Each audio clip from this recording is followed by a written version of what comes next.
ஆண்டவர் இயேசு கிறிஸ்துவில் என் பிரியமான சகோதர சகோதரிகளே, வேண்டுமென்றே கடவுளின் கட்டளைகளை மீறுகின்றவர்களுக்கு தண்டனையும் துன்பமும் காத்திருக்கின்றது என்று பலமுறை நாம் சிந்தித்திருக்கிறோம்.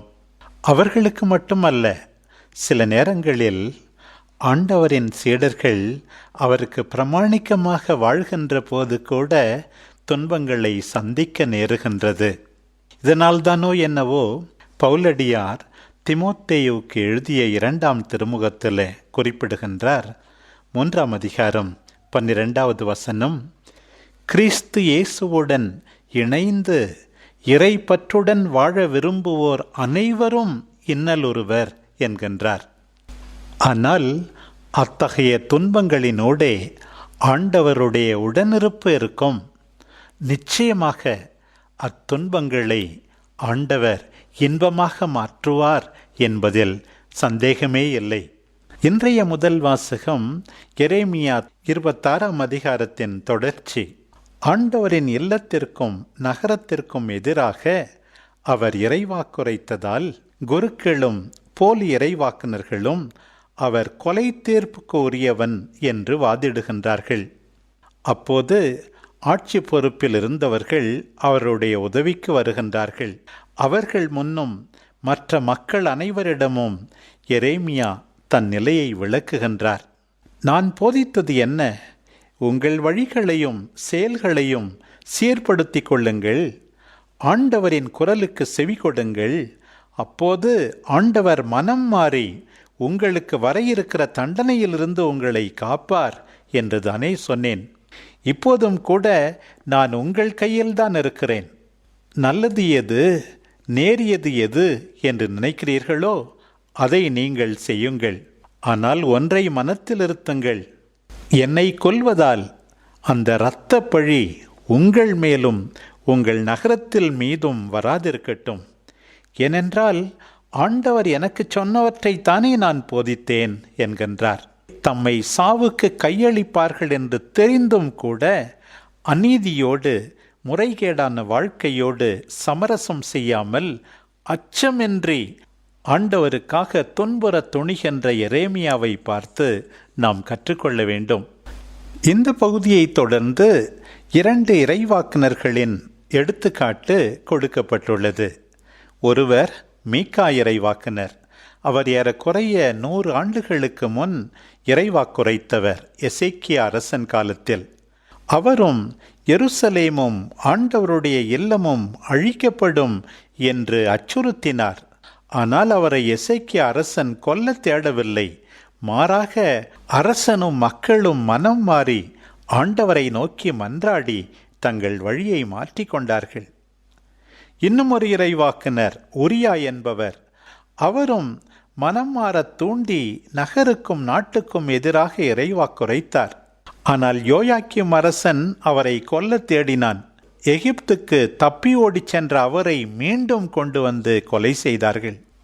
மீகா இறைவாக்குனரின் போதனையை கேட்டு மனம் மாறியதைப் போல இன்றைக்கு யோயாக்கின் அரசன் மனம் மாறவும் இல்லை, உரியாவை கொன்றது போல எரேமியாவை கொல்லவும் இல்லை.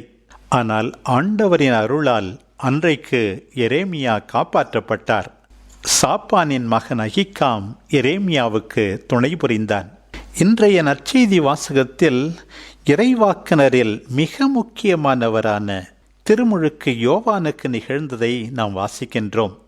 மத்தேயு 3ஆம் அதிகாரத்திலேயே அவர் எவ்வாறு யூதேயா பாலைவனத்திலே மக்களை மனமாற்றத்திற்கு அழைத்தார், ஆண்டவரின் வழியை ஆயத்தப்படுத்தினார் என்றெல்லாம் குறிப்பிடப்பட்டுள்ளது. மீண்டும் அவரை மத்தேயு 11ஆம் அதிகாரத்திலே சந்திக்கின்றோம். சிறையிடப்பட்டிருக்கின்ற அவர் தன் சீடர்களை இயேசுவிடம் அனுப்பி, நீர்தாம் மெசியாவா என்று கேட்கும்படி செய்கின்றார். இன்றைய நற்செய்தி பகுதி கதைக்குள் ஒரு கதையாக கொடுக்கப்பட்டுள்ளது. ஆண்டவர் இயேசுவின் போதனைகளை கேட்ட மக்கள், புதுமைகளை கண்ட மக்கள் வியக்கின்றார்கள். இயேசு ஆண்டவர் ஒருவேளை மீண்டும் வந்திருக்கிற எலியாவா, எரேமியாவா என்றெல்லாம் பேசிக்கொள்ளுகிறார்கள். இன்னும் சிலர் குறுநில மன்னன் ஏரோதினால் கொல்லப்பட்ட திருமுழுக்கு யோவான் மீண்டும் உயிர் பெற்று வந்திருக்கிறாரோ என்று கூட பேசிக்கொள்ளுகின்றார்கள். இந்த சூழலில்தான் ஒரு ஃப்ளாஷ்பேக்காக இன்றைய பகுதி கொடுக்கப்பட்டுள்ளது. இந்த செய்தியை கேட்ட ஏரோது மன்னன் நடுங்கினான். குற்றமுள்ள நெஞ்சு குறுகுறுன்னோ, குறும்பியுள்ள காது தினவு கொள்ளும் என்று சொல்வார்கள். அப்படித்தான் ஏரோது மன்னனுடைய நிலைமை. தன் சகோதரன் மனைவியை தன்னுடைய மனைவியாக்கி கொண்டிருந்தான். அது முறையானது அல்ல என்று கண்டித்தார் திருமுழுக்கு யோவான். உன் சகோதரன் உயிரோடு இருக்கிறான், உன்னுடைய முறையான மனைவியும் உயிரோடு இருக்கிறாள். அப்படி இருக்க நீ உன் சகோதரன் மனைவியை உன்னுடைய மனைவியாக்கி கொண்டது தவறு என்று எடுத்துரைக்கின்றார். எத்தனையோ ஆட்சியாளர்கள் பணமும் பதவியும் தலைக்கேற இப்படித்தான் தவறுகளை தொடர்ந்து செய்து கொண்டே இருக்கிறார்கள்.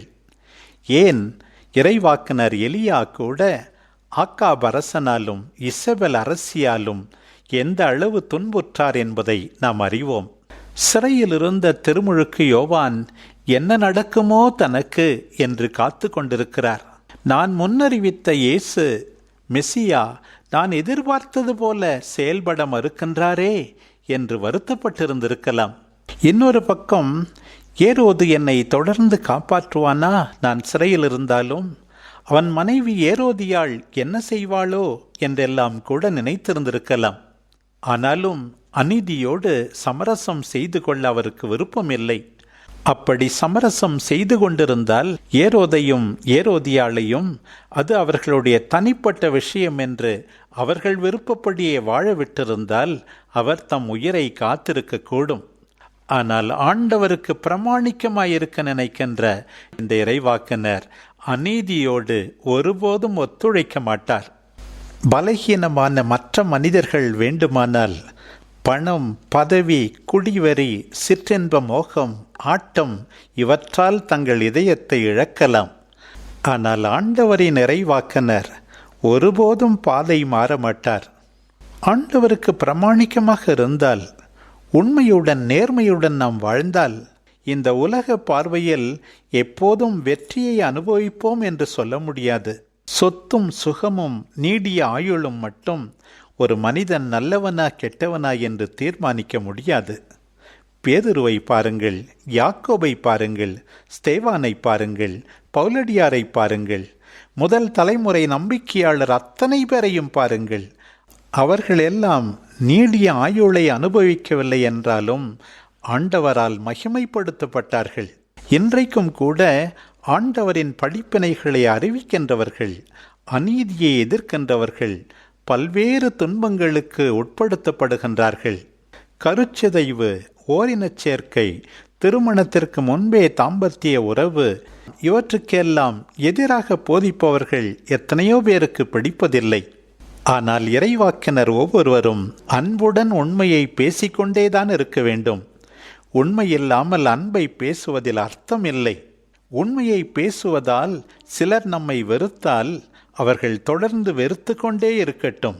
திருமுழுக்கு யோவானை போல நம் உயிரையே கையளிக்கின்ற நிலை நேரலாம்.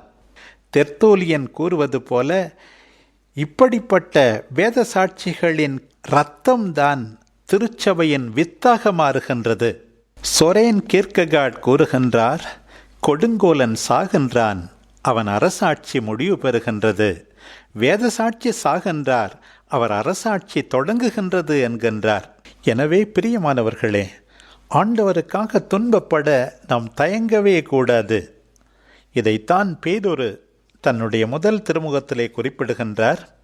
5ஆம் அதிகாரம் 12வது வசனத்திலிருந்து, அன்புக்குரியவர்களே, துன்பத் தீயில் நீங்கள் சோதிக்கப்படும் போது ஏதோ எதிர்பாராதது நேர்ந்து விட்டதென வியக்காதீர்கள்.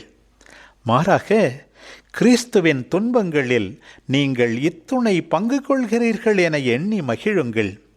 அப்பொழுது கிறிஸ்துவின் மாட்சி வெளிப்படும் வேளையில் இன்னும் மகிழ்ந்து பேருவகை கொள்வீர்கள். கிறிஸ்துவின் பொருட்டு பிறர் உங்கள் மீது வசை கூறும்போது நீங்கள் பேறு பெற்றவர்கள். ஏனெனில் கடவுளின் மாட்சிமிக்க தூய ஆவி உங்கள் மேல் தங்கும் என்கின்றார். யாக்கோபு கூட நம்முடைய துன்பத்தை எப்படி தாங்க வேண்டும் என்று நமக்கு அறிவுறுத்துகிறார். 5ஆம் அதிகாரம் 10வது வசனம், அன்பர்களே, நீங்கள் துன்பத்தை தாங்குவதிலும் பொறுமையை கடைபிடிப்பதிலும் ஆண்டவரின் பெயரால் பேசிய இறைவாக்கினரை உங்களுக்கு மாதிரிகளாக கொள்ளுங்கள். தளரா மனமுடையோர் பேறு பெற்றோர் என்கின்றார். இன்றைக்கு பிரியமானவர்களே, ஏரோதியாளின் மகளைப் போல மற்றவர்களின் கையிலே பகடைக்காயிருந்து அநீதிக்கு நாம் துணை போகக்கூடாது. தாயே ஆனாலும் கொலை செய்யாதே என்ற கடவுளுடைய கட்டளையை மீற நம்மை தூண்ட முடியுமா? நாம் ஆண்டவருக்குத்தானே பணிய வேண்டும். இன்றைக்கு எத்தனையோ சிறுவர் சிறுமிகள் அநியாயமாக பெரியவர்களின் சுயநலத்திற்காக தவறாக பயன்படுத்தப்படுவதை நினைத்து நாம் எல்லாரும் கண்ணீர் வடிக்க வேண்டும். அந்த ஏரோதியாளைப் போல செயல்படாமல் நாம் அனைவரும் முறையான நேர்மையான வாழ்வு வாழ வேண்டும். புலனின்பம்தான் பெரிது, பட்டம் பதவி சொத்துதான் பெரிது என்று வாழ்ந்தால் அழிவு நமக்கு காத்திருக்கிறது. தவறு என்று தெரிந்தவுடனே, சுட்டி காட்டப்பட்டவுடனே மனம் மாறி புது வாழ்வு தொடங்கத்தான் நாம் எல்லாரும் அழைக்கப்படுகின்றோம். அநீதி நடக்கின்ற போது அன்றைக்கு ஏரோதிடம் வந்த விருந்தினர்கள் மௌனம் காத்தது போல நாமும் செய்யக்கூடாது. அந்த ஏரோது யோவானுடைய போதனையை கேட்டு என்ன பயன்? குடி, வெறி, காமம், மனிதர்களுக்கு அஞ்சினான், மனசாட்சியை அடகு வைத்தான், இதயத்தை இழந்தான். யோவான் அநியாயமாக தலையை இழக்க காரணமானான். அவனைப் போல நாம் செயல்படக்கூடாது. எரேமியாவை உற்று பார்ப்போம்.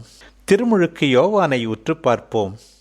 நம்மை படைத்த, நம்மை அழைத்த ஆண்டவருக்கு உண்மையாயிருந்து சீடத்துவ வாழ்வு வாழ்வோம். இந்த இறைவாக்கினர்களின் போதனைக்கு செவிசாய்த்து மனம் மாறுவோம். அவர்களைப் போல எப்போதும் உண்மைக்காக, நீதிக்காக பேசுவோம். அச்சமின்றி தவறுகளை கண்டிப்போம். பொறுமையோடு துன்புறுவோம்.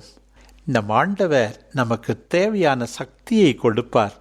நம்மை ஒருபோதும் கைவிட மாட்டார் என்று நம்புவோம். ஆமேன்.